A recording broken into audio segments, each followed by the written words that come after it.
పిల్ల గురించి నేనేమైనా తప్పుగా ఆలోచిస్తున్నానా? అక్షయ గాని అవని గాని కావాలని నన్ను అవమానించడానికి పథకం ప్రకారం అలా చేయడం లేదు కదా. మరెందుకు నా అహం ఇంతలా దెబ్బతింటుంది అని అనుకుంటున్నా నా అంతరాత్మ అందుకు ఒప్పుకోవడం లేదు. ఎందుకంటే వాళ్లు పక్కనే ఉండి కూడా నా గురించి మాట్లాడకుండా నీరాజనాలందుకున్నారు. వాళ్ల దృష్టిలో నేను చులకనైపోయాను.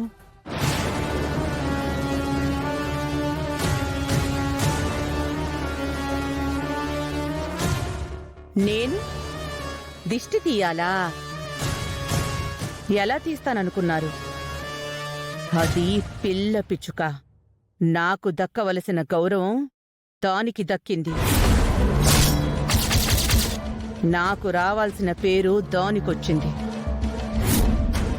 ఇంతింతై వటుడింతై అన్నట్టు నాకంటే ఎత్తుకి ఎదిగిపోదామని అదనుకుంటుందా? వామనావతారం ఎత్తి నా తల మీద పాదం మోపి నన్ను పాతాళంలోకి నెట్టేద్దామనుకుంటుందా? తల్లి కూతుళ్లను నేను అక్కున చేర్చుకుందామని అనుకుంటే నన్ను కాదని నన్ను దాటిపోతున్నారు. అది నేను సహించలేను. నా నుంచి ముక్కు పుడక తనకి చేరకూడదు. ఆచారాలు అందకూడదు. నా స్థానం అస్సలు దానికి దక్కకూడదు. నా వంటి జాతకంతో పుట్టినంత మాత్రాన నా అంతటిది అయిపోతుందా? అలా జరగకూడదు. జనం మళ్ళీ నా వైపుకి రావాలి. అక్షయ పేరుని తొక్కాలి. వేదవతి పేరుని మొక్కాలి. వేదవతి లేనిదే ఏ కార్యమూ జరగకూడదని అందరూ నా వైపే చూడాలి.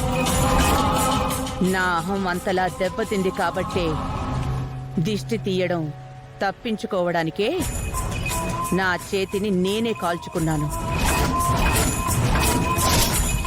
ఈ గాయం హాయిగానే ఉంది. ఈ విషయాలు బయటికి చెప్పుకోలేను. చిన్నపిల్లతో పంతమేంటని అందరూ నన్నంటారు. అందుకే నాలో నేనే దాచుకుని నలిగిపోతున్నాను. బయటకి ప్రేమని నటిస్తూ నేను చేయవలసింది నేను చేస్తాను.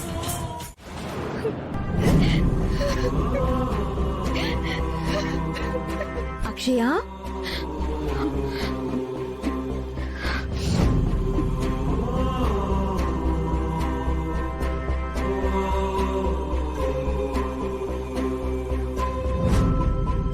నానమ్మ దగ్గరికి వెళ్తానన్నావంట.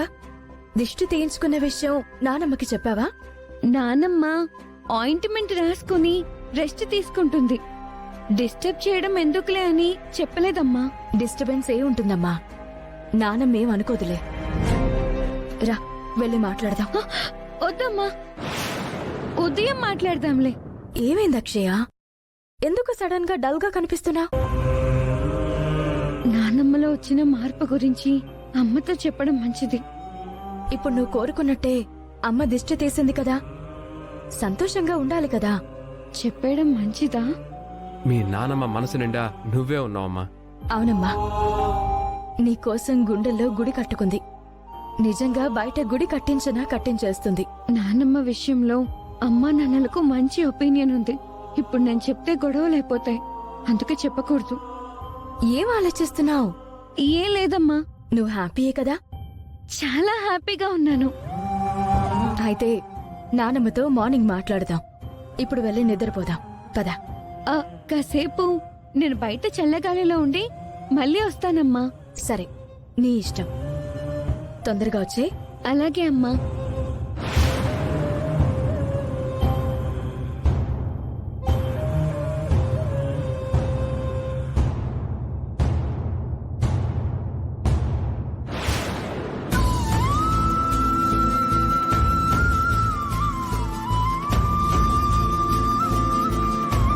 సమస్యలన్నీ తీరిపోయాయని అనుకున్నాను. నానమ్మ మనసు ఇలా మారిపోయిందేంటమ్మా? నేను చూసింది నిజమా కల? కలగా మార్చే తల్లి, మార్చేయి.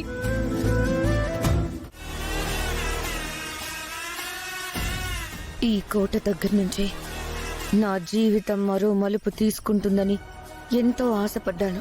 చివరికి వసీకర అవని చేతిలోనే స్వర్ణ ఖడ్గంకి బలైపోయింది. నన్ను అనాథను చేసినట్టు వెళ్ళిపోయింది. కాపాలిక, నాదొక మనవి. వసీకర ఈ చోట నిత్యం నిన్ను ఆరాధించింది. తనకు సంబంధించిన శక్తులు ఏవైనా ఇక్కడ మిగిలిండుంటే అవి నన్ను చేరుకునేలాగా చెయ్యి. ఆ శక్తులతో నేను భూత ప్రేతాత్మలను శాసించగలిగేలాగా చెయ్యి. అవని అక్షయల మీద నా ప్రతాపం చూపించేలాగా చెయ్యి. ఆవాహయామి, ఆవాహయామి.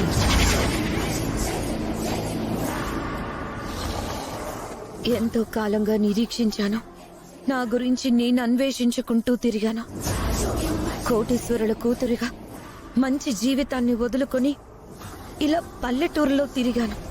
ఇంత త్యాగం చేసిన నా మీద దయ చూపించి శక్తులను ప్రసాదించు జట. ఆవాహయామి.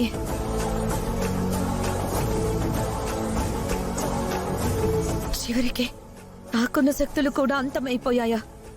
ఎందుకు నా మీద చిన్న చూపు చూస్తున్నావు? నన్ను కరుణించు. కరుణించదు.